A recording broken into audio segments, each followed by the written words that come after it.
बृहन्मुंबई महानगरपालिका आर उत्तर आणि महाराष्ट्र राज्य सरकार, आदरणीय या राज्याचे मुख्यमंत्री देवेंद्र फडणवीस साहेब, आदरणीय उपमुख्यमंत्री एकनाथ शिंदे साहेब आणि महायुतीच्या माध्यमातून महिला सक्षमीकरण गेली 3 वर्ष आपण बघताय, तेव्हाचे तत्कालीन मुख्यमंत्री आदरणीय शिंदे साहेब यांच्या माध्यमातून मोठ्या प्रमाणामध्ये बचत गटाच्या माध्यमातून महिलांना स्वतःच्या पायावर उभं करण्यासाठी मग शिलाई मशीन असू दे, घरघंटी असू दे किंवा बचत गटांना अनुदान असू दे, अतिशय वेगाने महिला सक्षमीकरण या ठिकाणी चाललेलं आहे।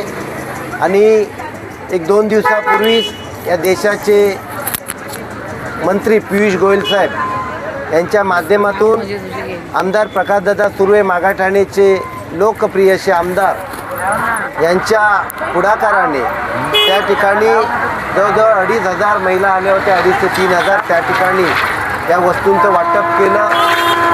आणि दहिसरमध्ये सुद्धा माननीय आमदार मनीषाताई चौधरी यांच्यासुद्धा माध्यमातून मोठ्या प्रमाणामध्ये महिलांना या यंत्राचं वाटप सुरू आहे।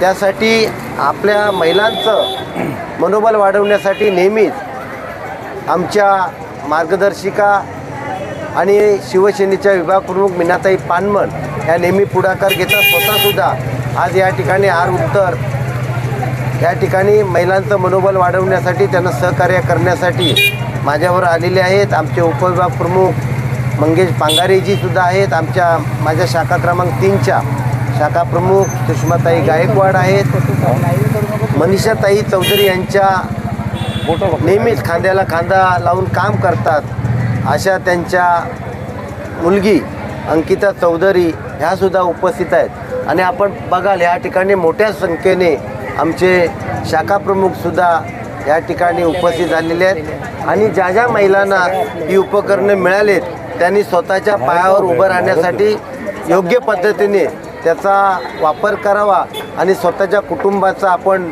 या ठिकाणी जास्तीत जास्त कसा विकास करता येईल हे सुद्धा त्यांनी लक्ष दिलं पाहिजे। मी शासनाच्या वतीने खरोखर या महिलांना शुभेच्छा देतो, त्यांच्या स्वतःच्या पायावर उभं राहण्यासाठी, या ठिकाणी व्यवसाय करण्यासाठी यंत्र दिलेली आहेत, म्हणून शासनाचा सुद्धा मी आभारी करतो। आमचे आमदार प्रकाशदादा सुर्वे हे नेहमीच महिलांसाठी काही ना काहीतरी त्या मागाठाणे विधानसभेमध्ये नेहमी करत असतात, म्हणून त्यांनासुद्धा मी धन्यवाद देतो। आणि मीनाताईंचासुद्धा मी इथे आभार व्यक्त करतो। नेहमीच बचत गटाच्या माध्यमातून या महिलांना काही ना काही देण्याचं काम करतात। धन्यवाद। जय हिंद, जय महाराष्ट्र।